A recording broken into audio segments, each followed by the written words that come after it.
친절함이 때로는 누군가에게 독이 될 수 있다는 사실을 알고 계신가요? 오늘은 정말 역설적이고 어쩌면 조금은 냉정하게 들릴 수 있는 이야기를 먼저 던지며 시작해 보려고 합니다.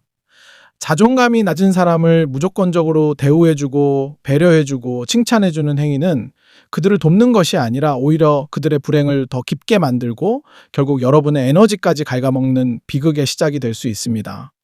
이것은 제 개인적인 의견이 아닙니다. 수많은 심리학 실험과 뇌과학적 근거들이 증명하고 있는 서늘한 진실입니다. 왜 우리가 베푸는 선의가 그들에겐 오히려 불편함이나 공격으로 느껴지는지, 그리고 왜 여러분의 따뜻한 손길이 결국 서로에게 상처만 남기게 되는지 그 심층적인 이유를 지금부터 하나씩 파헤쳐 보겠습니다. 먼저 심리학계에서 아주 유명한 자기검증 이론에 대해 이야기해 볼까요? 윌리엄 수한 교수가 발표한 이 이론에 따르면 인간은 타인이 나를 바라보는 시선이 내가 나를 바라보는 시선과 일치할 때 비로소 심리적 안정감을 느낍니다. 그런데 자존감이 낮은 사람들은 스스로를 가치 없거나 부족한 존재로 규정하고 있죠. 이런 분들에게 여러분이 과도한 칭찬을 하거나 특별한 대우를 해주면 그들의 뇌는 극심한 혼란에 빠집니다. 이것을 인지 부조화라고 부릅니다. 내가 믿고 있는 나라는 존재와 타인이 말하는 나라는 존재 사이의 간극이 커질수록 우리 뇌의 공포센터인 편도체는 위협 신호를 보냅니다. 자존감이 낮은 사람에게 과한 대우를 해주는 것은 그들에게 있어 자신의 세계관을 뒤흔드는 일종의 심리적 습격이 됩니다. 그들은 속으로 이렇게 생각하곤 합니다. 이 사람은 나를 잘 모르고 있거나 나한테 뭔가 바라는 게 있어서 연기하는 거야. 결국 여러분의 진심 어린 칭찬은 그들에게 의심의 씨앗이 되고 불안감을 증폭시키는 도구가 되어버립니다. 실제로 캐나다 워털루 대학교의 조앤 우드 교수가 진행한 아주 흥미로운 실험이 있습니다. 자존감이 낮은 사람들에게 나는 사랑받을 만한 사람이다라는 긍정적인 자기 암시를 하게 했더니 결과가 어땠을까요? 놀랍게도 그들의 기분은 이전보다 훨씬 나빠졌습니다. 반면 자존감이 높은 사람들은 더 기분이 좋아졌죠. 자존감이 낮은 이들에게 쏟아지는 무조건적인 긍정 메시지는 그들이 가진 부정적인 자아상과 충돌하면서 스스로의 결점을 더 선명하게 각인시키는 역효과를 냅니다. 뇌과학적으로 보면 상황은 더 복잡합니다. 우리의 뇌에는 보상체계가 존재하지만 자존감이 낮아진 상태에서는 긍정적인 피드백을 받았을 때 행복 호르몬인 도파민 회로가 정상적으로 작동하지 않는 경우가 많습니다. 오히려 전두엽에서 이 정보를 가짜 혹은 위험 요소라고 판단해 차단해버리기도 합니다. 밑 빠진 독에 물을 붓는다는 비유를 들어보겠습니다. 여러분이 아무리 맑은 물을 부어도 독바닥에 뚫린 구멍이 막히지 않는 한 그 독은 결코 채워질 수 없습니다. 오히려 물을 세게 부을수록 독 안에 진흙탕물만 요동치게 만들어서 그들을 더 괴롭게 할 뿐입니다. 잠시 숨을 한번 골라볼까요? 여러분 지금까지 혹시 주변에 자존감이 낮은 친구나 연인을 위해 온 마음을 다해 칭찬하고 배려해 주느라 지쳐있지는 않으셨나요? 잠시 어깨에 힘을 빼고 편안하게 제 이야기를 들어주세요. 여러분의 잘못이 아닙니다. 여러분이 부족해서 그들이 변하지 않는 것이 아닙니다. 그저 마음의 작동 원리가 잠시 어긋나 있을 뿐입니다. 자존감이 낮은 사람의 마음을 아주 예민한 센서가 달린 보안 시스템이라고 상상해 보세요. 그들은 스스로를 보호하기 위해 주변의 모든 자극을 방어적으로 해석하는 습관이 있습니다. 여러분이 호의를 베풀며 다가가는 것은 그들에게 보안 경보를 울리는 침입자와 다를 바 없습니다. 너무 잘해주면 그들은 그 호의에 보답해야 한다는 압박감에 시달리거나 여러분이 언젠가 자신의 실체를 알게 되어 실망하고 떠나갈 것이라는 유기 불안에 휩싸입니다. 결국 그 불안을 해소하기 위해 여러분을 시험하거나 먼저 밀어내는 자가당착적인 행동을 하게 되죠. 여기서 우리가 꼭 알아야 할 심리학 용어가 하나 더 있습니다. 바로 투사적 동일시라는 개념입니다. 자존감이 낮은 사람은 자신이 느끼는 스스로에 대한 혐오감을 상대방에게 던집니다. 그리고 상대방이 실제로 자신을 싫어하게끔 상황을 조작하거나 끊임없이 확인받으려 합니다. 여러분이 처음에는 인내심을 가지고 친절하게 대하겠지만 그들의 반복되는 부정적인 태도에 지쳐 결국 화를 내거나 거리를 두게 된다면 그들은 거봐, 역시 너도 똑같아 라며 자신의 뒤틀린 자아상을 완성합니다. 여러분의 선의가 그들의 비극적인 각본을 완성해주는 조연으로 전락하는 순간입니다. 그렇다면 우리는 어떻게 해야 할까요? 무조건 차갑게 대하라는 뜻일까요? 절대 아닙니다. 핵심은 적절한 거리두기와 단호한 경계 설정에 있습니다. 자존감이 낮은 사람에게 필요한 것은 과도한 대우나 찬사가 아니라 그들이 감당할 수 있는 수준의 담백한 인정과 명확한 규칙입니다. 그들의 감정 쓰레기통이 되어주는 것을 멈춰야 합니다. 여러분이 그들의 감정을 대신 책임져 주려 할수록 그들은 스스로 일어설 마음의 근육을 잃어버리게 됩니다. 이것은 학습된 무기력과도 연결됩니다. 누군가 옆에서 모든 것을 배려해주고 자존감을 대신 세워주려 노력하면 자존감이 낮은 사람은 스스로를 변화시킬 동기를 찾지 못합니다.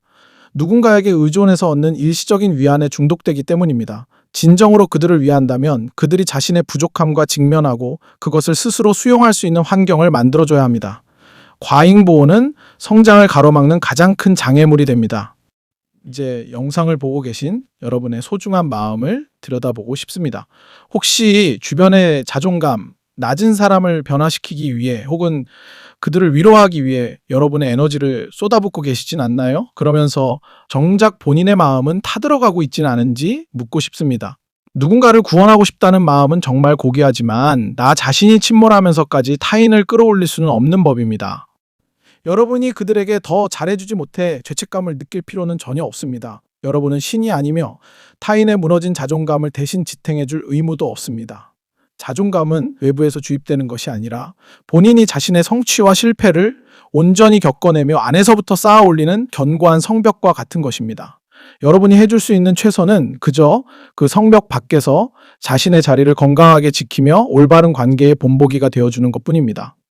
자존감이 낮은 사람들을 대우해주지 말라는 말은 그들을 무시하거나 하대하라는 뜻이 아닙니다. 그들의 낮은 자존감이라는 프레임에 여러분이 휘둘리지 말라는 뜻입니다. 그들이 내뱉는 자기 비하와 부정적인 기운을 여러분의 책임으로 가져오지 마세요. 담담하게 대하십시오. 잘했을 때는 잘했다고 담백하게 말하고 잘못했을 때는 잘못했다고 명확하게 말하는 그 평범하고 당연한 대우가 오히려 그들에게는 가장 안전하고 예측 가능한 울타리가 됩니다. 지금까지 타인에게 너무 친절하느라 정말 고생 많으셨습니다. 여러분의 따뜻한 마음이 더 이상 상처받지 않기를 바랍니다. 여러분의 배려가 상대방에게 독이 될 수도 있었다는 사실에 조금 당혹스러우실 수도 있겠지만 이것을 깨닫는 순간 여러분은 비로소 관계의 무게에서 자유로워질 수 있습니다. 타인의 감정은 오로지 타인의 몫입니다. 여러분은 여러분의 삶을 사셔야 합니다. 여러분이 먼저 단단해지고 건강한 마음을 지킬 때 비로소 주변 사람들에게도 건강한 영향력을 미칠 수 있습니다. 혹시 지금 주변에 그런 사람이 있다면 오늘부터는 조금만 힘을 빼보세요. 억지로 웃어주지 않아도 되고 그들의 반복되는 고민 상담을 몇 시간씩 들어주지 않아도 됩니다. 미안해하지 마세요. 그것이 상대방이 스스로를 돌아보게 만드는 길이자 무엇보다 소중한 여러분 자신을 지키는 가장 현명한 방법입니다. 힘든 관계 속에서 묵묵히 버텨온 여러분을 저는 진심으로 응원합니다. 여러분은 충분히 좋은 사람이고 이미 할 수 있는 그 이상의 노력을 다하셨습니다. 이제는 타인을 비추던 거울을 살짝 돌려 여러분 자신의 마음을 비춰보세요. 여러분의 평온함이 그 무엇보다 우선입니다. 세상 모든 관계의 중심에는 항상 여러분 자신이 서 있어야 한다는 사실을 꼭 기억하시기 바랍니다. 여러분이 누군가의 낮은 자존감을 채워주기 위해 쏟았던 그 엄청난 노력과 시간을 이제는 오롯이 여러분 자신의 성장과 행복을 위해 써보시길 권합니다. 여러분이 스스로 빛나기 시작하면 그 빛을 보고 누군가는 길을 찾아올 것이고 또 누군가는 그 빛이 눈부셔 떠나갈 것입니다. 그것은 오직 그들의 선택일 뿐입니다. 여러분은 그저 여러분의 빛을 유지하는 것에만 집중하시면 됩니다. 오늘 이 이야기가 여러분의 마음 한구석에 얹혀있던 무거운 짐을 조금이나마 덜어주었기를 바랍니다. 관계 때문에 지친 여러분의 밤이 오늘은 부디 평온하고 안온하기를 기도하겠습니다. 여러분은 존재 자체로 충분히 가치 있고 존중받을 자격이 있습니다. 타인의 낮은 자존감이라는 거센 파도에 휩쓸리지 말고 여러분이라는 단단하고 아름다운 섬을 끝까지 지켜내시길 바랍니다. 언제나 여러분의 행복과 건강한 관계를 응원하는 마음으로 곁에 있겠습니다. 긴 시간 함께 해주셔서 감사합니다. 오늘 하루도 정말 수고 많으셨습니다. 여러분의 내일은 오늘보다 조금 더 가볍고 명쾌하며 여러분 자신을 위한 시간이 더 많아지기를 진심으로 응원하겠습니다. 이 내용이 여러분의 마음을 조금이라도 어루만져 주었다면 그것만으로도 참 다행입니다. 혹시 지금 당장 떠오르는 사람이 있거나 비슷한 경험 때문에 마음고생을 하셨다면 댓글로 여러분의 이야기를 들려주세요. 함께 나누고 공감하는 것만으로도 마음의 상처는 아물기 시작합니다. 저는 항상 여러분의 편에서 더 깊이 있는 통찰과 따뜻한 위로로 다시 찾아오겠습니다. 당신은 생각보다 훨씬 더 강하고 단단한 사람입니다. 그리고 당신의 그 귀한 선의는 가장 먼저 당신 자신을 향해야 한다는 것을 잊지 마세요. 오늘 밤은 다른 누구도 아닌 당신 자신에게 수고했다고 한마디 건네주는 따뜻한 밤이 되었으면 좋겠습니다. 혹시 실질적으로 거절하는 방법이나 건강한 심리적 경계를 세우는 구체적인 기술이 궁금하시다면 제가 준비할 다음 이야기들도 꼭 기대해 주세요. 여러분이 관계의 당당한 주인으로 우뚝 서는 그날까지 제가 늘 함께하며 힘이 되어드리겠습니다. 다시 한번 말씀드리지만 여러분의 친절은 그 가치를 아는 곳에 쓰일 때 비로소 가장 아름다운 법입니다. 자신을 갉아먹는 친절은 이제 그만 내려놓으셔도 됩니다. 정말 고생하셨습니다. 마음속의 내면 아이가 상처받지 않도록 여러분 스스로를 가장 먼저 안아주세요. 그 누구의 자존감보다 여러분의 평화가 소중합니다. 오늘 전해드린 뇌과학과 심리학의 이야기가 여러분의 인간관계에 작은 이정표가 되기를 바랍니다. 여러분의 삶이 더 밝게 빛나기를 진심으로 기원하며 여기서 마칠게요. 감사합니다. 이후에 또 다른 주제로 여러분을 찾아뵙겠습니다. 그때까지 마음 건강 잘 챙기시고 스스로를 더 많이 사랑해 주시는 시간 보내시길 바랍니다. 여러분은 그럴 자격이 충분합니다.